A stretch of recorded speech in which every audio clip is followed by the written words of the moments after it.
Hello जी, कैसे हो आप सब। स्टोरी वर्ल्ड बाय नेहा में मैं हूँ नेहा फिर से आपके साथ। और आज की हमारी कहानी का नाम है अलू और हेर फेर। क्या है इस कहानी में, फिर से बहुत ही इंटरेस्टिंग सी प्यारी सी कहानी है। तो शुरू करती हूँ मैं आज की कहानी। भलू ने शहद खाया, खाता ही गया इतना खा लिया कि और खाया ही नहीं गया। पेट ही नहीं गला भी भर गया। जो खाया मुंह को आ रहा था। अब उसे अच्छा नहीं लग रहा था। शहद का मजा तो जीभ पर है, वहां रुके तो चाहे रुका रहे, पर वहां नहीं रुका। फिसलता गया और आ गया गले में। अब गले में अटका शहद किस काम का। भलू यही बड़बड़ा रहा था कि रात हो गई। अलू आ पहुंचा। भलू को देखते ही अलू को समझ आ गया कि वो परेशान है। मीठा शहद चाट चाट कर ज्यादा ही मीठा हो गया है। उसने भलू से कहा, मीठा कम करो, कड़वा खा लो, या खट्टा, या नीम, करेला या नींबू।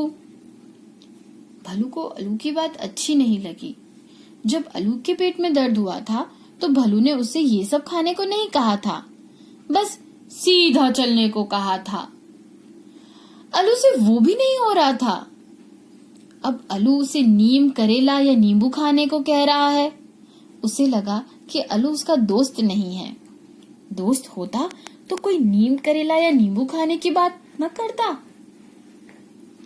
पर जब कुछ और नहीं सूझ पा रहा था तो भलू ने वही किया जो अलू ने कहा था। 4 पत्ते नीम के मुंह में डाले, पर खाए नहीं गए। थू थू थू थू करके निकाल दिए। एक नींबू मुंह में डाला, सोचा यूं ही निगल लूं, पर गले में इतनी जगह कहाँ, सो दांत में दबाए रखा। वहीं से थोड़ा थोड़ा नींबू का रस अंदर जाने लगा। उसमें मीठा घुलता गया और थोड़ी देर में भलू की तबीयत ठीक हो गई। उसे मानना पड़ा कि जो भी हो रहा है अलू ने अक्ल से काम लिया। वो रात भर जागता है, उड़ता है, खाता है, पर अकेले में बैठे बैठे खूब सोचता भी है। तभी ना वो कुछ सुझा पाया, दर्द की सही दवा।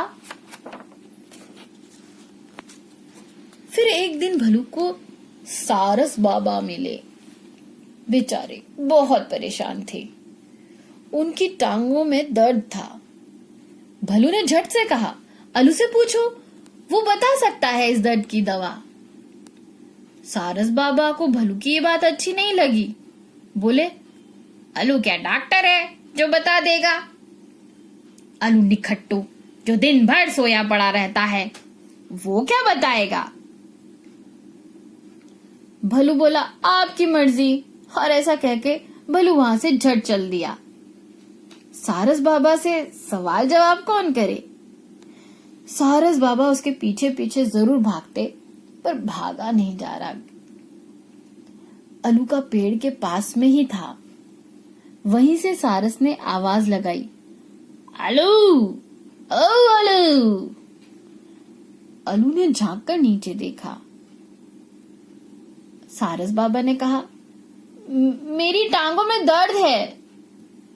अलू क्या करता, उसे क्या पता क्या करना चाहिए।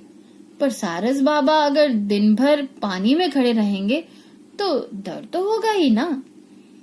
उसने कहा, बैठ जाइए थोड़ी देर।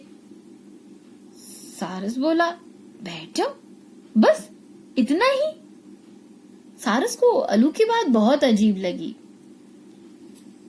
अलू बोला, तो लेट जाइए घास पर। या तभी अलू को ध्यान आया कि पानी ठंडा रहता है और रेत गरम।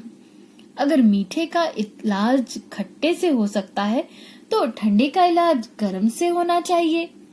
गर्म रेत पर पांव फैला दीजिए या धूप में सिके पत्थर को टांगों के नीचे दबा लीजिए, अलू ने आगे से कहा। सारस बाबा ने मुंह फेर लिया। अलू घर के भीतर घुस गया।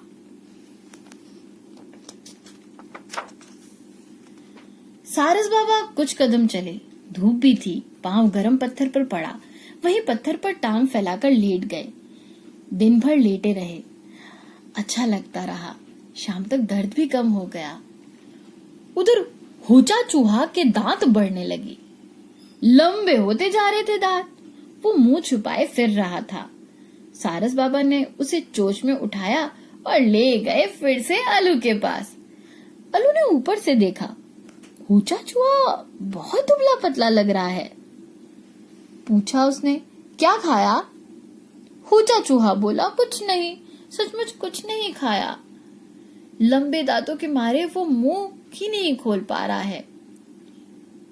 मोटा हो गया था, भागा ही नहीं जा रहा था। अब देखो कि पेट ही नहीं बढ़ रहा है।